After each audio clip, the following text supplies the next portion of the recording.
안녕하십니까, 박성호입니다. 스튜디아 크바르탈 95란 우크라이나의 TV 엔터테인먼트사가 제작해 방송하는 코미디 프로그램입니다. 1월 1일 밤 이 회사가 제작해 방송하는 베체르니 크바르탈 이브닝 쿼터입니다. 스튜디아 크바르탈 95는 2003년에 현 우크라이나 대통령인 볼로디미르 젤렌스키가 만든 연예 기획 스튜디오입니다. 크바르탈 95 시트콤 프로그램의 관객들이 박장대소하며 열광합니다. 볼로디미르 젤렌스키가 대통령인 만큼 크바르탈 95는 우크라이나 방송을 완전 장악했습니다. 볼로디미르 젤렌스키가 대통령이 된 과정도 코미디입니다. 크바르탈 95가 제작한 슬루가 나로드, 영어로 Servant of the People 이란 풍자극에서 고등학교 역사교사가 대통령으로 변신해 부패와 싸우는 배역을 젤렌스키가 맡았습니다. 그런데 드라마처럼 젤렌스키가 현실 세계에서 2019년에 대통령으로 당선됐습니다. 시트콤이 현실이 된 겁니다. 슬루가 나로드는 마침 2015년부터 2019년까지 방송됐습니다. 젤렌스키가 선거를 위해 조직한 정당 명칭도 드라마 제목을 그대로 딴 슬루가 나로드 당입니다. 그런데 러시아와 전쟁 위기라는 1월 1일 벽두부터 젤렌스키는 세르 셰피르 대통령 보좌관, 안드리 예르막 대통령궁 집사장과 방송 스튜디오 VIP석에 앉아 박장대소하며 공연을 관람합니다. 젤렌스키가 크바르탈 95를 만든 취지는 세상을 더 좋게 만들고 유머와 창조성으로 가득 찬 즐거운 곳으로 변화시키기 위한 것이라고 말한 바 있습니다. 러시아의 무력 침공이 임박했다면서 최전방의 참호를 방문할 때 진지한 표정은 온데간데 없습니다. 마냥 즐거워하고 있습니다. 우크라이나 정치는 그 자체가 코미디입니다. 배우 겸 코미디언이었던 젤렌스키와 같은 연예 기획사에 있었던 인사들이 국정을 장악했습니다. 온 나라가 연예 기획사, 배우와 PD, 작가들의 놀이터가 됐습니다. 뉴욕타임즈는 12월 25일자 칼럼에서 이 같은 우크라이나의 실태를 상세히 보도했습니다. 국민들이 군부와 학계를 포함한 광범위한 직업군에서 지도자를 선출할 수 있지만 우크라이나의 경우 강요들은 TV와 코미디, 영화 관련 인사들이 많아도 너무 많다고 지적했습니다. TV 탤런트이자 코미디언이었던 젤렌스키가 같은 이력을 지닌 이들을 요직에 배치했습니다. 그야말로 유유상종입니다. 수석 보좌관부터 행정관료, 심지어는 정보기관 수장까지 크바르탈 95 서단입니다. 러시아가 무력 침공 조짐을 보이고 있다고 떠들면서도 강요들은 외교나 군사에 완전 문외한입니다. 국가가 절체절명인 시기에 코미디언들이 외교를 하고 군대를 지휘하는 코미디가 벌어지고 있습니다. 영국 런던의 싱크탱크 차탐 하우스의 우크라이나 전문가 오리샤 루세비치는 우크라이나 정부 강요들이 진지함이라고는 찾아볼 수 없는 데다 심지어 경험도 없다고 한심해했습니다. 젤렌스키는 무능하고 부패한 전 정권의 넌덜머리가 난 국민들이 기성 정치인이 아니 참신할 것으로 기대해 선출한 인사입니다. 그런데 막상 대통령으로 뽑아놓고 보니 가관입니다. 연말에 키예프의 싱크탱크 라전코프 센터가 실시한 여론조사에 따르면 우크라이나인의 55%가 젤렌스키를 올리가르흐, 금권과 권력을 장악한 과도 정치인으로 간주하고 있습니다. 젤렌스키는 당초 집권하면서 부유한 기업인들의 국정농단을 종식할 반기득권 세력이 되겠다고 선언했지만 국민들 절반 이상은 그렇게 보지를 않습니다. 이 여론조사에 따르면 우크라이나인들은 젤렌스키를 포함해 9명을 올리가르흐로 여기고 있습니다. 국민들이 생각하는 올리가르흐에는 재벌 이고르 콜로모이스키, 각 분야에 걸친 산업재벌 리낫 아흐메토프, 로시안이란 초콜릿 회사를 보유한 페트로 포로셴코 전 대통령 등입니다. 조사에 따르면 우크라이나인들은 젤렌스키의 올리가르흐 퇴출법에 대해 회의적으로 여기고 있습니다. 응답자의 21%만이 이 법이 부패 척결의 필수적이라는 반응을 보였고 33%는 그저 포퓰리즘에 불과한 것으로 여기고 있습니다. 또 23%는 젤렌스키가 돈을 자기 측근의 주머니로 몰아주는 것으로 간주했습니다. 2021년 초 젤렌스키는 금권의 정치 개입을 금지한다는 법안을 통과시켰습니다. 그러나 국민들은 이 법이 정적을 노린 것으로 보고 있습니다. 국민들은 젤렌스키가 강요들을 전문성이 아니라 자기 친분에 따라 중용하고 처신이 가볍기가 이를 데 없다는 점에 실망하고 있습니다. 국경에서 러시아가 군사력을 집중시키고 있는 와중에 이를 감시하고 분석할 국방정보 전문가가 정부 내에 없습니다. 국민들이 젤렌스키의 경솔함을 비판하면 그는 이를 일축하면서 코미디 배경과 유머는 정치적 자산이라는 엉뚱한 소리를 하고 있습니다.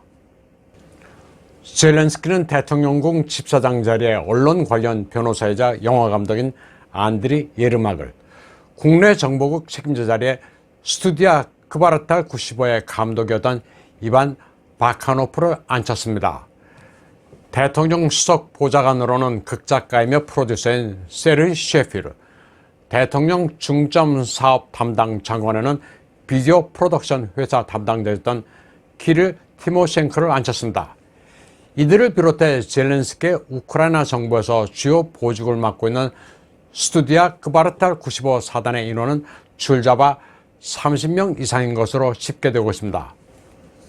문제는 이들이 코미디언, 배우 출신 일색이라 자기네들끼리 뭉쳐있다 보니 현실과 동떨어진 판단을 할 수 있다는 위험성입니다.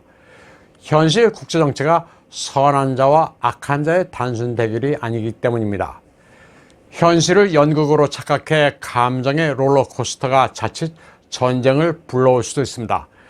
특히 젤렌스키는 농담을 할 때와 하지 말아야 할 때를 구분하지 못한다는 비판도 받고 있습니다. 2021년 7월 러시아의 블라디미르 푸틴은 러시아와 우크라이나와의 관계를 언급하며 기본적으로 같은 민족이라고 말한 바 있습니다. 푸틴은 중세 러시아 역사를 5천 단어로 요약하기도 했습니다. 푸틴은 러시아와 우크라이나의 동질성을 강조하면서 형제로 보고 있습니다. 그런데 여기에 대고 젤렌스키는 형제? 그래, 카인과 아벨과 같은 관계다. 푸틴이 시간이 남아더라 러시아 중세 역사까지 글로 쓴다고 비아냥거렸습니다. 젤렌스키 이 같은 태도에 푸틴이 속으로 어떻게 생각할지는 너무나도 명확합니다. 뉴욕타임즈는 러시아와의 긴장이 고조되고 있는 시점에 우크라이나 지도부의 경험 부족은 우크라이나뿐 아니라 세계의 재앙이 될 수도 있다고 우려했습니다. 아마추어적인 국정실책이 전쟁의 구실을 제공할 수도 있고 이로 인해 미국과 러시아 간 마찰을 더욱 심화시킬 수도 있다고 분석했습니다. 우크라이나도 서유럽 정도는 아니지만 에너지난을 겪고 있습니다.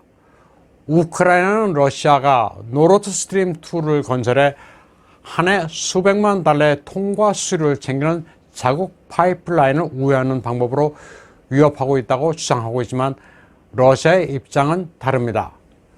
러시아 외교부 대변인 마리아 자하로바는 우크라이나의 에너지난이 러시아 때문이 아니라 스스로 발등을 찍은 우크라이나 정부의 무능 때문이라고 말했습니다. 그 근거로 캐나다 에너지회사 TIU 캐나다가 1200만 달러를 투자한 태양광 발전소를 폐기한 사례를 들었습니다. 지난달 TIU 측은 2018년 니코폴 부근에 건설한 10.5메가와트급 태양광 발전소를 철거했습니다. 니코폴의 합금철 공단의 전력을 대기로 약속했지만 니코폴 합금철 공단을 운영하는 올리가르흐 이고르 콜로모이스키가 자기네들도 태양광 시설이 있다면서 전력망에서 배제했기 때문입니다. 자하로바는 캐나다 기업인이 우크라이나에서 사업을 운영하다 회사를 통째로 날리게 됐다면서 도무지 상식으로는 이해가 되지 않는다고 비판했습니다. 마리아 자하로바는 러시아는 우크라이나의 에너지를 위협한 적도 없으며 그들의 부패를 조장한 적도 없다고 말했습니다. 민주주의를 가장한 우크라이나의 마이단 독재 체제가 그 자체로 부패하고 무능해 국정이 마비된 결과라고 강조했습니다. 속내는 가격을 후려치기 위한 거였는데 은행까지 가지고 있는 프리밭 그룹의 회장인 콜로모이스키는 우크라이나 경제를 좌지우지하는 겁으로 젤렌스키의 물주로 알려진 인물입니다. 이거로 콜로모이스키는 정책 영향력을 발휘해 가난한 농부들의 토지를 강제로 수용해 원성을 사기도 했습니다. 젤렌스키가 대선에 출마할 때 유세용 차량과 경호원을 자기 돈으로 마련해준 콜로모이스키는 의회고 뭐고 모두 장악했습니다. 젤렌스키와 콜로모이스키는 한통속입니다. 콜로모이스키는 1+1이란 우크라이나 최대의 방송사도 가지고 있는데 여기에 젤렌스키의 크바르탈 95 사단은 쇼 프로그램을 제작해 납품을 하기도 합니다. 콜로모이스키는 약간의 지분을 가지고 있는 국영 석유회사 우크르나프타도 좌지우지합니다. 그의 문어발식 지배력은 가공할 만합니다.